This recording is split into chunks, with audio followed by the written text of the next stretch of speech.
Ao anatin'ny fiombonam-bavaka trany isika koa asaiko ampitiavana ary ianao hiara manatanteraka izany. Raha tsara indrindra izay any an-danitro misaotra anao zahay. Satria mbola omenao anay ny tombontsoa afaka miombo-bavaka eto. Ary indrindra mitondra ireo atom-bavaka izay iombonana. Koa mangataka famelan-keloka izay.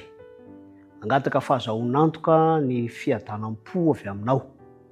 Raha manonona manokana ny fikarakarana ny taratasy ho an'ny namanay izay ianao tompo no tia ny hiditra an-tsehatra amin'izany fikarakarana izany.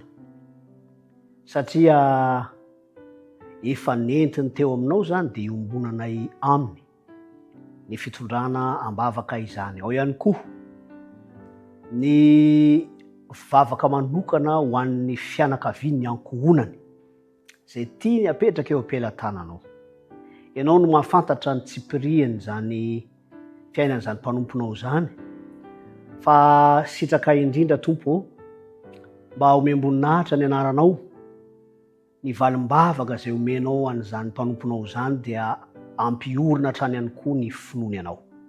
Ho fijoroana vavolombelona ny amin'ny fahatsaranao. Fatoloana mivavaka amin'ny anaran'i Jesosy Kristy. Amen.